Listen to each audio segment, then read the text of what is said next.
Hello বন্ধুরা, আসসালামু আলাইকুম। Welcome to my YouTube channel ব্যাপারী খামার। তো আসলে সকলে ভালো আছেন, সো আমিও ভালো আছি। বেসিক্যালি আমার ইনকিউবেটারটা অনেক দিন থেকে বসে আছিল, ফাঁকা আছিল, এর জন্য আর কি কিছু লোকের ডিম দিয়েছি, মোটামুটি 95টার মতো।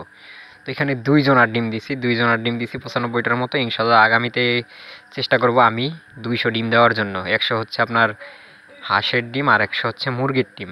তারপর হচ্ছে আমি মুরগির ডিম অথবা হাঁসের ডিম একটা বাসায় দেবো, একটা দোকান দেবো, দুই জায়গায় দেবো, যাতে এক সময়ের মধ্যে আর কি, মানে অল্প সময়ের মধ্যে তাড়াতাড়ি করে ফুটে যায় বাচ্চাগুলো, এর জন্য আর কি।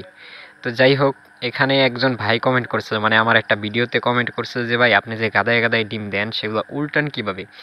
ভাই এগুলো উল্টানেই ঝামেলা হয় না, আমার কোনো একটু কষ্ট হয়, কষ্টকে মানে আস্তে আস্তে উল্টাইতে হয়, মানে তাড়াহুড়া না করে আস্তে আস্তে উল্টাইতে হয়, কারণ ওই যে গাদায় গাদায় দিছি এর জন্য। তাছাড়া এমনি আমার কোনো সমস্যা হয় না, সুন্দর মতোই ডিম থেকে বাচ্চাগুলো ফুটতেছে, কোনো প্রকার ঝই ঝামেলা হইতেছে না, রিল্যাক্সে ফুটতেছে, মানে কোনো প্রকার প্রবলেম ফেস করতেছি না বাচ্চা ফোটার কারণে, মানে বাচ্চা ফোটা নিয়ে ডিম গাদায় দেওয়ার পরেও। তো যাই হোক, আরও বিষয় আছে ডিমগুলো গাদায় দেওয়ার এখানে।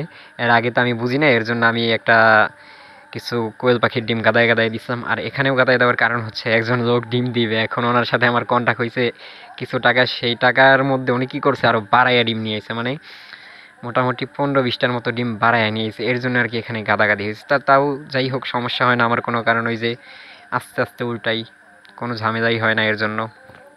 তো যাই হোক, এই ডিমগুলো উল্টানোর পর অবশ্যই আমি হাঁস অথবা মুরগির ডিম দুইটাই ফুটাবো।